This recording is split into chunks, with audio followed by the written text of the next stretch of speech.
Hello there, welcome to my channel. I'm Angela from artofry.com. I thought I'd do something a little bit different today.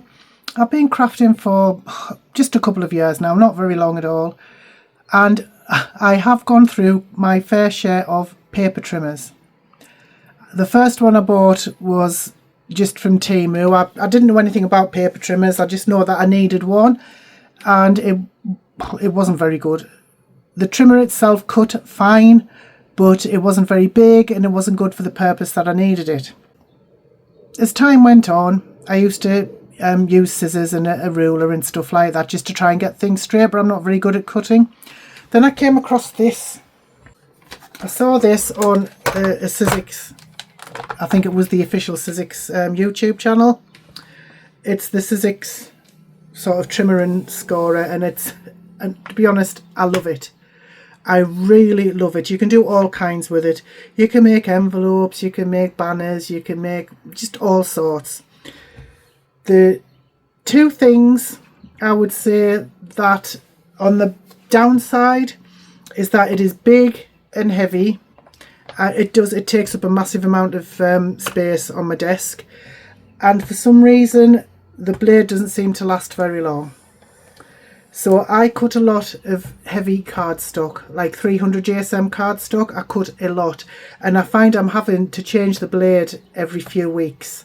That mounts up. The cost of those does eat into my budget quite a lot, and as much as I love it, I knew I needed something else just to try and cut down on costs a little bit. I still do use this for envelopes. If I don't often make envelopes manually anymore, but if I need to make one like of a particular size, I do use this because you can make any size envelope with it. I love it. I really do love this, but they're just those two little things that make it a little bit difficult to use. Oh, and also, when I first got it, the numbers were sort of etched in to the board here, and I have bad eyesight, and particularly on a night I couldn't really see them.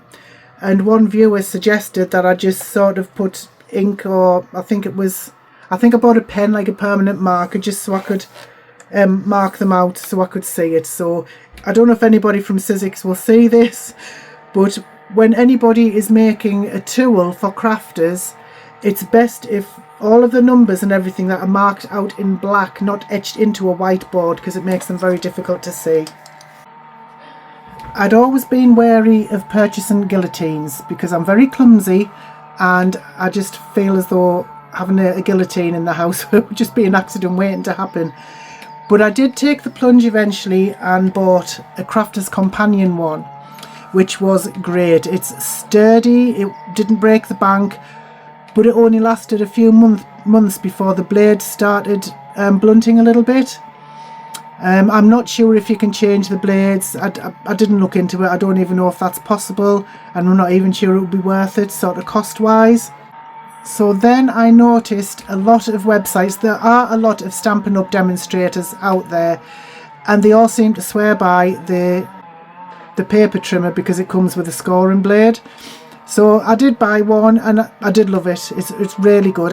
It's mainly in the other room that I use for crafting when I'm not very well. If I'm stuck in bed or something like that, I have a little crafting box and I keep a load of stuff in there just to keep me occupied. So my Stampin' Up paper trimmer is in there, but I have used it quite a few times and it's been great so far. So when my Crafter's Companion guillotine went by the by, I did search for another one, and this is the Hunkydory one.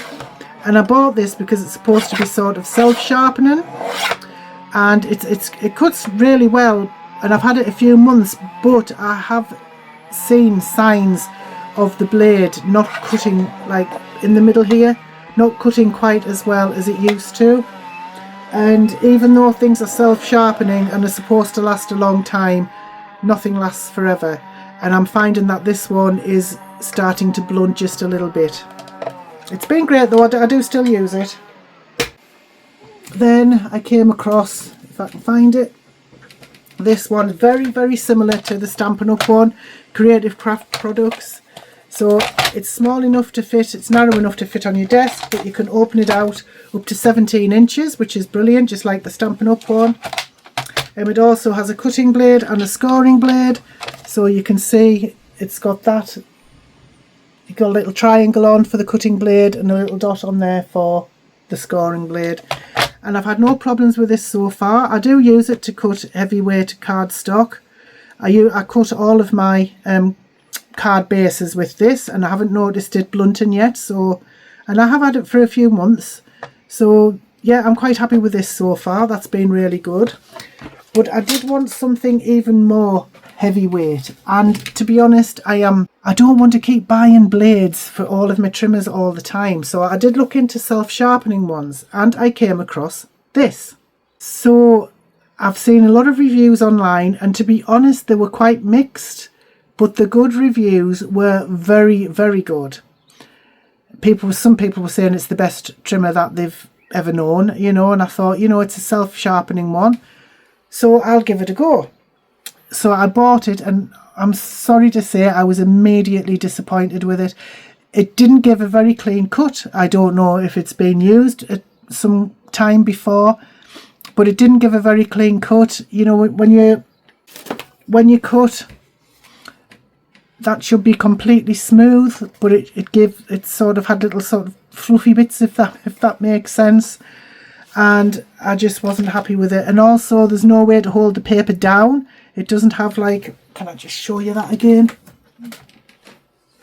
It doesn't have anything like this to keep the paper secure. And I couldn't get on with it. I didn't like it at all. And it was expensive. So after a lot of research, I came across this monster of a trimmer.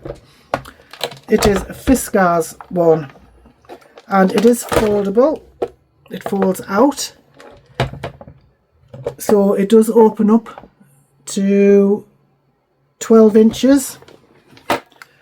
And I have seen a lot of reviews on this, and everyone talks about how good it is. You can cut up to, I think it's up to 20 sheets of printer paper in it, and it is also self-sharpening. It takes some effort to sort of move it backwards and forwards, and it is quite heavy, but it's not too heavy. I do have physical issues, and I was worried that this was going to be too heavy. And to be honest, for the cost, I'm thinking, is it going to be worth it? Because this was not cheap. I don't know if you can just see there. It has like a rotary blade, and it's supposed to be self-sharpening. And I thought I would give it a try, because I really needed something that would cut chipboard as well. Because I usually cut chipboard either with an old pair of scissors specifically set aside for chipboard, or a craft knife and a ruler, but it's time consuming. So I thought I would try this, and oh my goodness, it cuts chipboard. It does take some effort to cut through chipboard, and in fact I'll see if I can find some. So I've got my chipboard here. It's a massive piece, I know. So let me see if I can sort of get it in shot for you. Hang on, I'll move my camera up a little bit. I'm not sure if you can see that any better. So this has a little latch here, and this lifts up so you can slide your paper or whatever you want to cut under it. But when you click that on there, it stops it from lifting up. So it just helps a little bit to keep it steady. But I do use that sometimes, especially if I'm cutting quite thin paper. But to cut chipboard, the best thing for me is to have the trimmer so it's against me, so I am pulling the blade rather than pushing it. It is a lot easier to pull it towards you than it is to push it away from you. So I'm going to give it a go. I'm just going to pull the blade down. Oh, and that just cuts straight through. I mean, honestly, how amazing is that? So it cuts chipboard, which was the main reason I wanted it, but it also cuts card really well.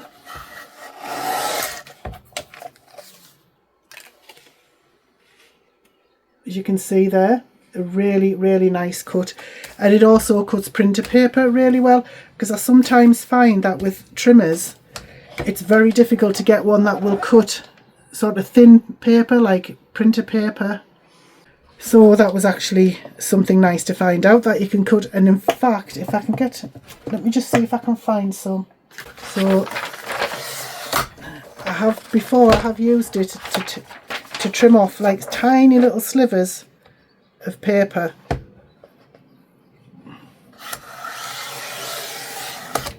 I mean, look at that.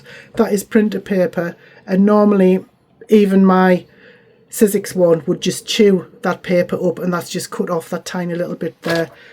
I was very, very dubious about buying this because it is so expensive. But to be honest, you'll never need to replace the blade. I know some people who've had it for 6 or 7 years and they've never had to replace the blade. So that will save a mountain on replacement blades alone, because I would say with my Sizzix, as much as I love it, I have probably paid as much over the past couple of years in replacement blades as I did for the device itself. So if this can save money on replacement blades, eventually it is going to pay for itself. And now I've got something that can cut chipboard without damaging the blade, hopefully. I'll be able to start creating all sorts, like notebooks and albums and folios and goodness knows what else. So if there's anything in particular you would like to see me make with this, I do have a long video in mind using this over the next couple of weeks. Hopefully I'll get around to it, but it is going to be a long video. It's not going to be one of my short ones, but I will split it up into sections, like chapters, so you can just sort of go from one to the next if you like. But it will be using this, and it will be making sort of lots, showing you the different types of things that you can make. So I don't know if any of this has been helpful. I haven't used tons of trimmers. This is just my take on the trimmers that I have used. Oh, and I also bought one from Temu, which was like a 12-in-1 trimmer. And to be honest, that was really good as well. I was quite surprised. That is excellent. I do have it for sale on my website for the simple reason I just have nowhere to store it. I'm selling my Crafter's Companion one, but the blade is blunting on that. I am trying to sort of save space, but what I like about this is that it folds up, and even though it is quite heavy, it's not too heavy. I can lift it up and down off the floor with no issues at all. And it just tucks sort of neatly under my desk, so it doesn't take up a ton of space. The Sizzix one, it's always open. It's just this massive thing. So even though it is under my desk, it gets in the way all the time because it's so big. But this one is just small enough to keep under my desk, but large enough and powerful enough to use for any single project that I want.